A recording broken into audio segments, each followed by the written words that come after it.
Hai, sobat rebahan, selamat datang di channel hiburan kaum rebahan. Armin akan membacakan kelanjutan dari cerita novel yang sangat menarik, yang sangat seru, yang sangat menghibur, yang sangat membuat kita penasaran jika tidak mengetahui kelanjutan ceritanya. Sebuah cerita novel yang sangat layak untuk diikuti dari awal hingga akhir. Sebuah cerita novel yang berjudul The Story of Yi Chen. Tetapi sebelum melanjutkannya, pastikan kalian sudah subscribe channel ini dan aktifkan lonceng notifikasinya agar tidak ketinggalan jika admin upload video terbaru. Jika kalian menyukai cerita seperti ini, jangan lupa like. Jika berkenan, share juga ke teman lainnya agar teman lainnya juga mendapatkan informasi hiburan di channel ini. Baik, kita lanjutkan di part ke 229 bertepatan dengan bab ke 1082. Namun dia justru menggunakan kata yang bermakna dalam, bahkan nama itu sendiri memiliki sejarah yang panjang, Han Mukun. Pada saat ini bahkan Ye Chen merasa bahwa Han Making benar-benar luar biasa, tetapi semua ini hanya Ye Chen pikiran dalam hatinya sendiri. Dia tidak membicarakannya dengan Paul, tetapi dia pikir orang yang sangat pintar seperti Paul pasti tahu apa arti nama Cinanya sendiri. Di sini Wei Liang dengan hormat bertanya kepadanya setelah menandatangani kontrak. Mas Ri, apakah Anda akan mengubah nama farmasi WC sekarang? Dia pikir Ji Chen adalah pemegang saham terbesar di farmasi WC sekarang, dan sepertinya tidak cocok namanya tetap farmasi WC. Ji Chen juga merasa jika perusahaannya disebut farmasi WC kedengarannya agak aneh. Jadi dia memikirkan dan berkata, mari kita ubah namanya menjadi farmasi Jiu Xuan. Ica merasa dia bisa menguasai begitu banyak teknik medis klasik yang ditinggalkan oleh nenek moyangnya adalah karena isi dari buku kitab 9 misteri.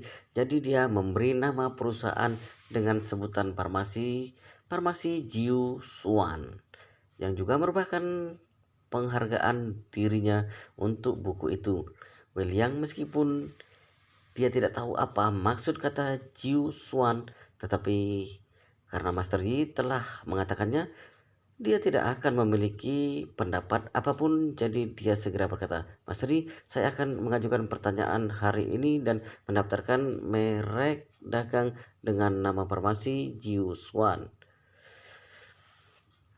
Master Yi, saya akan mengajukan pernyataan hari ini dan mendaftarkan merek dagang dengan nama farmasi Jiu Xuan. Hichan mengangguk dan berkata, sebelumnya kamu mengatakan padaku bahwa Kobayashi Pharmaceutical sangat membuatmu tertekan, bukan? Ya, William menghela nafas. Kobayashi Pharmaceutical telah terjual dengan baik di seluruh Asia. Hal itu memberikan banyak tekanan untuk kami. Chen berkata pada William, Kobayashi Pharmaceutical bukanlah apa-apa. Aku akan memberimu resep untuk penyakit perut. Setelah kamu memproduksinya, kamu bisa memberinya nama obat pencernaan Jiu Xuan. Apakah kamu punya kertas dan pena? Aku akan menuliskan resep untukmu. Setelah kamu kembali, ikuti resep ini untuk memproduksinya dan menjualnya sesegera mungkin. William sangat gembira, tetapi dia tidak menyangka bahwa Yichen akan membuat resepnya sendiri. Dia dengan cepat mengambil pena dan kertas dan menyerahkannya pada Yichen dengan hormat. Yichen berpikir sejenak, kemudian memilih resep dari buku kitab 9 misteri yang bernama pil pencernaan. Alasan mengapa dia memilih ini adalah karena ramuan yang digunakan dalam resep ini relatif mudah ditemukan. Meskipun ini hanya resep utama untuk penyakit perut dalam buku kitab 9 misteri, obat ini memiliki efek ajaib pada orang biasa. Selama William dapat menghasilkan obat perut ini, dia pasti bisa mengalahkan Kobayashi Pharmaceutical.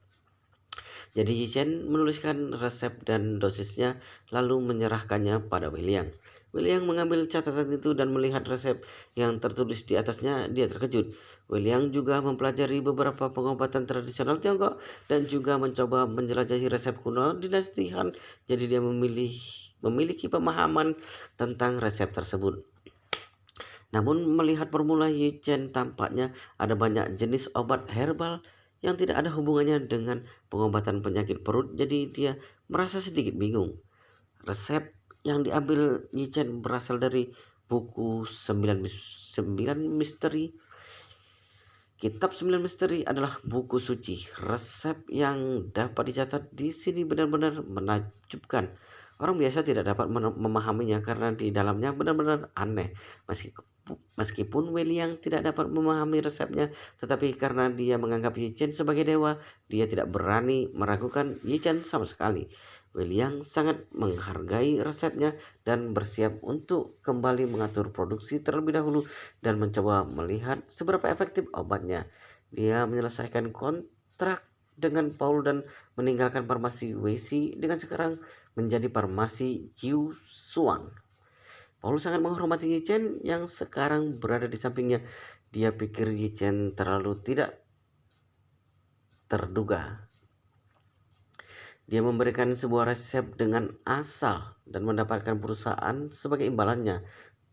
Tanyakan saja pada siapa lagi di dunia ini yang bisa memiliki kemampuan seperti itu. Tidak heran semua orang di Jinling sangat menghormati Master Yi. Selain itu, segera setelah mereka menyebut nama Master Yi, mereka akan memberikan penilaian dengan 4 kata, naga asli di bumi. Dalam perjalanan kembali, Yichen bertanya kepada Paul, "Oh ya, apa yang dilakukan Bibi Han akhir-akhir ini?" Paul berkata, "Akhir-akhir ini ibu suka pergi ke Universitas Lao Nian. Seorang teman lama mengundangnya untuk menjadi profesor tamu di Universitas Lao Nian yang mengkhususkan diri dalam pendidikan tentang sistem hukum untuk Universitas Lao Nian." Oh, Yichen sangat terkejut. Jadi dia bertanya, "Bibi Han sekarang menjadi Profesor Han sekarang?" Paul berkata sambil tersenyum, "Bukan profesor. Universitas Lao Nian sendiri bukanlah universitas yang sebenarnya. Ini hanya kelas pelatihan minat untuk para orang tua. Meskipun ibu saya mengajar di sana, dia juga merupakan seorang mahasiswa di sana. Dia belajar kaligrafi dan lukisan tradisional Tiongkok dengan orang lain dan sangat sibuk setiap hari." Setelah itu, Paul bertanya dengan penasaran, "Apa yang dia lakukan Paman Xiao baru-baru ini?" Ibu sering berbicara tentangnya, tetapi dia sepertinya selalu ragu-ragu untuk berbicara dengannya. Yichen merasa bahwa Paul bukan orang luar, jadi dia menghela napas dan berkata ke depannya, "Ketika kamu dan Bibi Han baru saja kembali, ibu mertuaku menghilang pada waktu itu, tetapi sekarang dia kembali." Setelah itu, Yichen berkata, "Ibu mertuaku memiliki kepribadian yang sedikit galak dan ayah mertuaku takut padanya.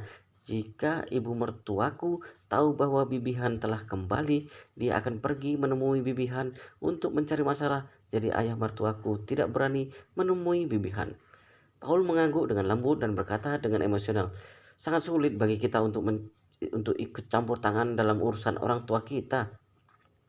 Pada saat ini, ponsel Yichen tiba-tiba berdering. Ternyata itu adalah Song Wanting yang sudah beberapa hari tidak terlihat. Dia mengangkat teleponnya dan bertanya sambil tersenyum, "Nona Song, apa yang kamu lakukan akhir-akhir ini?" Song Wanting tersenyum dan berkata, "Saya hanya sibuk. Ya, meskipun saya tidak sesibuk Anda, Master Yi." Kemudian dia bertanya dengan penasaran, "Master Yi, apakah Anda punya waktu lusa malam?" Yichen memikirkan dan berkata, "Sepertinya aku tidak punya kegiatan. Ada apa?" Sumanting berkata sambil tersenyum, "Tidak ada apa-apa, tidak ada apa-apa. Saya hanya ingin mengundang Anda makan di rumah kakek terus menanyakan Anda." Yichen berkata sambil tersenyum, "Baiklah, kalau begitu aku akan mampir ke sana lusa." Sumanting berkata dengan gembira, "Baguslah kalau begitu. Mas Ri, bagaimana jika jam 7?" "Tidak masalah. Sampai jumpa lusa." "Ya, sampai jumpa." Ichen menutup telepon dari Song Wanting. Paul yang berada di sampingnya tersenyum dan bertanya, "Mas Ri, apakah yang menelpon Anda barusan adalah Nona Song?" Ichen tahu bahwa Paul mengenal Song Wanting, jadi dia tidak menyembunyikannya. Dia mengangguk. "Ya." Paul tertawa, "Nona Song menelpon Anda untuk menanyakan pesta ulang tahunnya, kan?" "Pesta ulang tahun?" Yi Chen berkata dengan terkejut, "Nona Song tidak memberitahuku tentang itu. Dia hanya memintaku untuk pergi ke rumahnya untuk makan malam lusa." Paul berkata dengan senyum penuh makna, "Sepertinya Nona Song tidak ingin Anda menghabiskan uang untuk menyiapkan hadiah untuknya. Jadi dia memberitahu Anda untuk makan malam. Sebelumnya dia memberitahu saya tentang pesta ulang tahun." Yi Chen langsung terkejut. Dia memberitahu Paul tentang hari ulang tahunnya, tetapi mengapa dia harus menyembunyikan darinya? Bukankah akan terlihat tidak menyenangkan jika dia datang dengan tangan kosong? Apakah yang dia katakan Paul itu benar? Song Wanting tidak ingin dia mengeluarkan uang untuknya. Saat Chen memikirkannya, dia pikir itu memang mungkin. Song Wanting selalu merasa bahwa dia berhutang budi padanya karena dia membantunya menghancurkan perangkap formasi naga sebelumnya dan menyita uangnya. Ketika saya sedang berlatih pengobatan untuk kakeknya dan si Tianqi, ia diam-diam memberinya pil. Setelah Zichen membuat pil kehidupan kembali, Song Wanting memberikannya kepada kakeknya dan membuat kakeknya setidaknya 10 atau 20 tahun lebih muda, dan kakeknya benar-benar menghargainya. Karena dia sendiri yang memberikan pil itu pada kakeknya, tentu saja kakeknya memberinya perhatian khusus dan lebih mementingkannya. Jadi sekarang Song Wanting memiliki posisi yang lebih tinggi dalam keluarga Song. Karena alasan inilah Song Wanting selalu menghormati dirinya. Karena Song Wanting mungkin takut berhutang lebih banyak lagi kepadanya, jadi dia sengaja menyembunyikan hari ulang tahunnya. Saat Jijen memikirkan ini, dia tiba-tiba merasa sangat menarik. Song Wanting, apakah kamu takut berhutang lebih banyak padaku kan? Kalau begitu aku akan memberimu hadiah besar lain kali ini. Hadiah besar lain kali ini. Aku tidak akan keluar untuk membelikanmu hadiah ulang tahun. Aku akan menyiapkanmu pil permajaan untukmu. Tidak ada seorang pun di kelas atas Jinling yang tahu keajaiban pil permajaan. Pada jamuan makan hari itu, Tuan Besar Song meminum pil permajaan di depan umum dan semua orang telah menyaksikan keajaiban dari obat tersebut. Yichen bahkan mendengar bahwa seseorang ingin menghabiskan 100 juta atau bahkan beberapa ratus juta untuk membeli pil permajaan itu, namun Yichen tidak pernah berkeinginan untuk menjual obat tersebut. Dia tidak kekurangan uang sama sekali. Ratusan juta, puluhan miliar, atau bahkan ratusan miliar tidak ada artinya baginya. Jika dia menjual pil permajaannya demi uang, itu akan mengurangi nilai pil permajaan. Jika dia tidak menjual pil permajaan itu, semua orang akan menganggapnya sebagai harta karun super yang tidak bisa mereka dapatkan dan mungkin tidak akan mereka dapatkan sepanjang hidup mereka. Mereka akan penuh dengan pemujaan dan keinginan tanpa akhir untuk pil permajaan. Adapun mengapa dia ingin memberikan pil permajaan pada Song Wanting itu sangat sederhana. Pertama-tama, Yichen sangat menganggap Song Wanting sebagai teman baik. Karena ini adalah ulang tahun teman baiknya, maka dia harus memberikan hadiah yang berharga. Kedua, Song Wanting adalah nona muda dari keluarga Song. Dia telah melihat banyak hal indah dan mahal sejak dia masih kecil. Jika dia memberinya hadiah, dia harus memberikan hadiah yang tidak bisa dibeli jika dia punya uang. Selain itu, dia memberikan pil permajaan ini pada Song Wanting, tetapi bukan untuk digunakan Song Wanting. Song Wanting masih sangat muda. Dia baru berusia sekitar 25 tahun, jadi dia tidak perlu minum pil permajaan sama sekali. Tujuan utamanya memberinya pil permajaan adalah untuk memberikannya pada Tuan Besar Song sebagai imbalan untuk cinta, perhatian, kekayaan yang Tuan Besar Song berikan padanya. Terakhir kali saat dia memberinya pil permajaan ini, Tuan Besar Song mengajak semua keluarga Song untuk menghormatinya di depan semua orang kelas atas di Jining. Dapat dilihat bahwa keinginan Tuan Besar Song pada pil permajaan melampaui segalanya. Tapi Tuan Besar Song juga harus tahu bahwa memberinya pil permajaan adalah sesuatu bantuan besar. Itu alasan mengapa dia harus lebih menghargai Song Wanting. Dia tentu tidak akan berani berharap Song Wanting akan memberikan pil yang kedua untuknya. Sekarang jika dia memberikan pil permajaan ini untuk Song Wanting, orang pintar seperti Tuan Besar Song akan tahu niatnya dan dia akan lebih memperhatikan Song Wanting. Dia bahkan mungkin akan membuat Song Wanting mewarisi seluruh kekayaan keluarga Song. Yichen juga dapat melihat bahwa Song Wanting adalah seorang wanita dengan ambisi yang kuat. Kalau tidak, dia tidak akan bekerja begitu keras untuk keluarganya sepanjang waktu. Selain itu, karena orang tuanya meninggal lebih awal, dia kurang lebih menjadi terabaikan dan lemah di keluarga Song.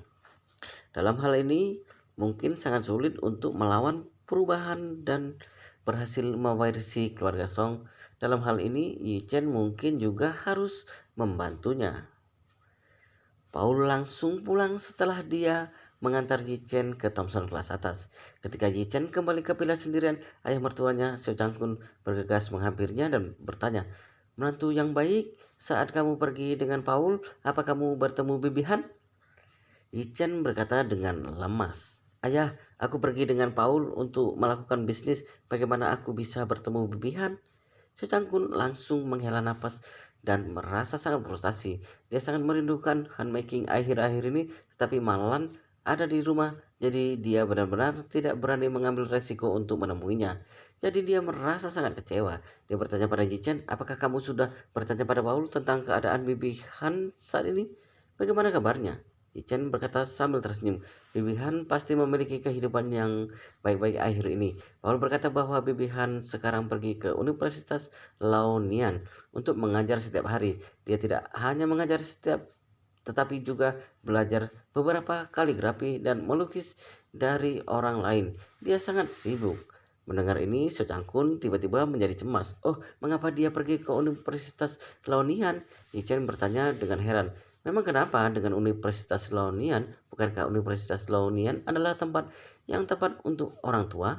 Xiao Changgan berkata dengan wajah tertekan.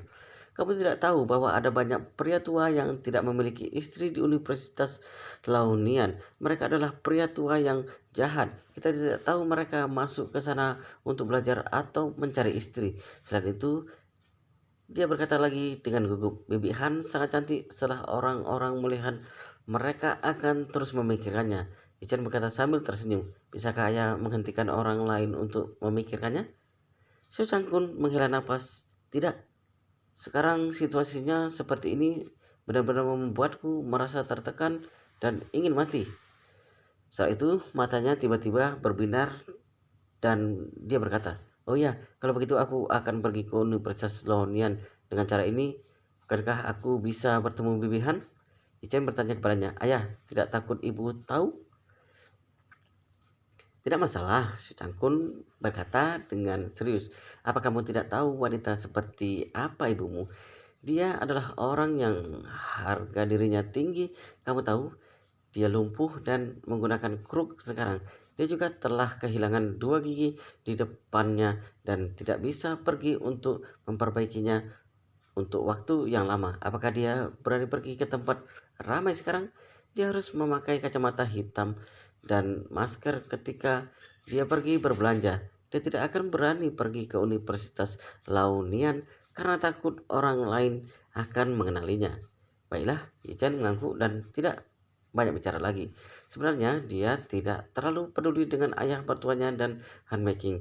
Jika ayah mertuanya terlalu dekat dengan handmaking dan istrinya securan tahu, dia akan sangat sedih dan tertekan. Jika ibu mertuanya malah tahu, itu juga akan sangat fatal. Mungkin keluarganya akan berantakan. Dan hal itu hanya akan membuat ayah mertuanya semakin tertekan. 2 hari kemudian, Yi Chen memberitahu keluarganya sebelumnya bahwa dia harus menghadiri ulang tahun temannya malam ini.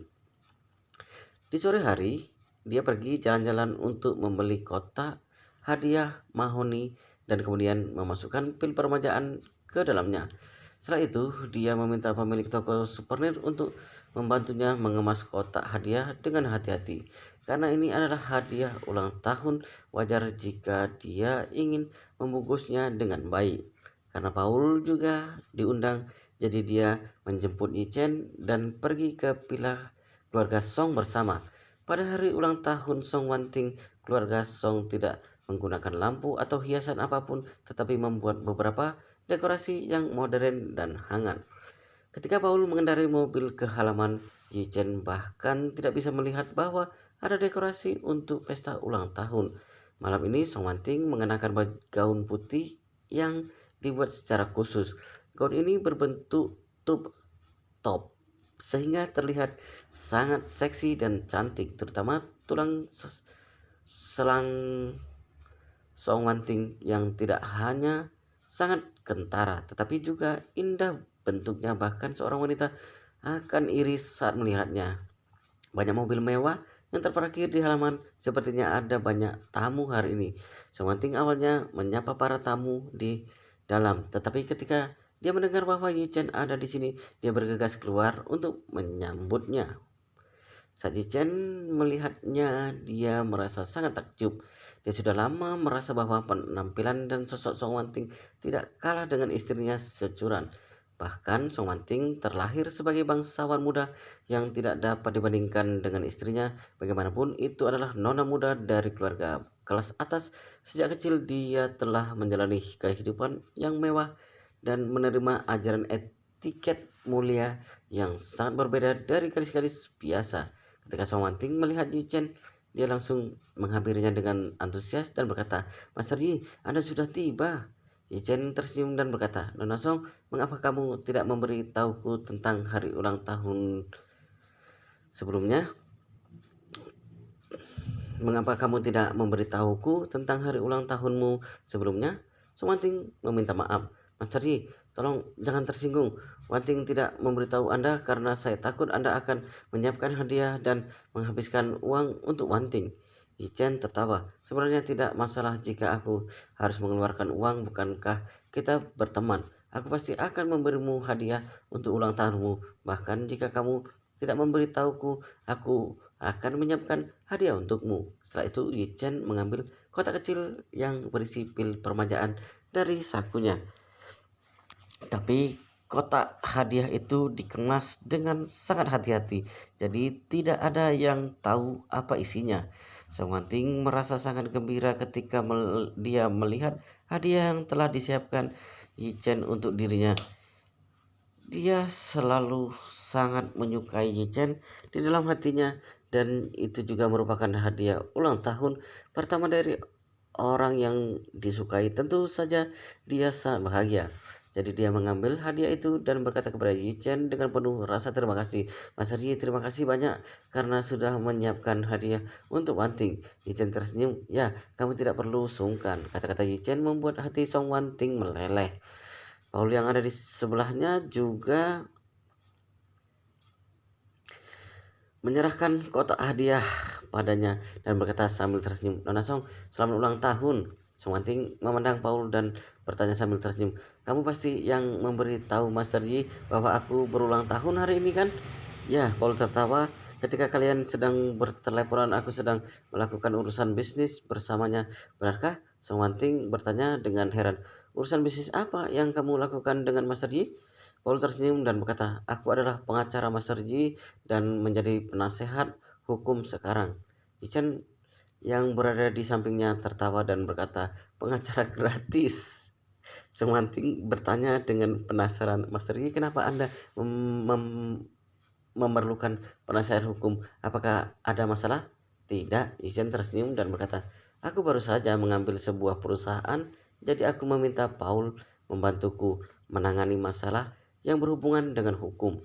"Saya mengerti." Song Wanting mengangguk dan berkata sambil tersenyum, "Master Yi, ayo masuk, ada banyak tamu di dalam." "Ya." Yi mengikuti Song Wanting ke villa keluarga Song, dan aula besar telah diatur sebagai aula perjamuan. Di ruang perjamuan tidak hanya ada resepsi pesta ulang tahun, tetapi juga ada band yang memainkan jazz. Yi memang melihat banyak kenalan. Yang pertama dia lihat adalah Song Rongyu, sepupu Song Wanting. Tetapi Yi tidak menyukai Song Rongyu, jadi dia tidak menyapanya. Dia Antara para tamu dari luar adalah Chen Jekai, Wang Jenggang, Hong Wu, Xi Tiangqi, dan cucunya Chen Xiaozhou, serta Qin Geng dan putrinya Qin Oxu. Bahkan Li Tailai, orang terkaya di kota Hai juga datang. Wang Dongsu dari grup di Hao juga ada di sini. Tampaknya Song Wanting mengundang teman-teman lama yang memiliki hubungan baik satu sama lain. Wow, luar biasa sekali guys. Tetapi sepertinya di part ini sampai di sini dulu dan kita akan lanjutkan di part berikutnya di video selanjutnya.